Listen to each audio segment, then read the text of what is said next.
how to use Shield on your iPad. So it's pretty much the same on any kind of mobile kind of device or Apple device.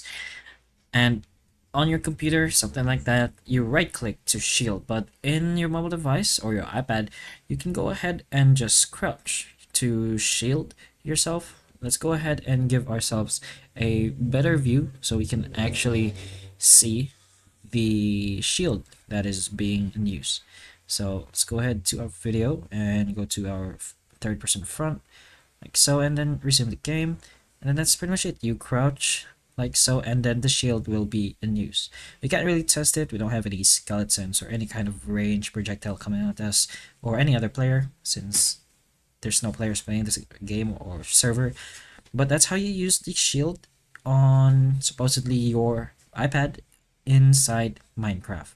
So hopefully the information of this video can help you, and if it can, please like and subscribe for more videos like this, and that's all.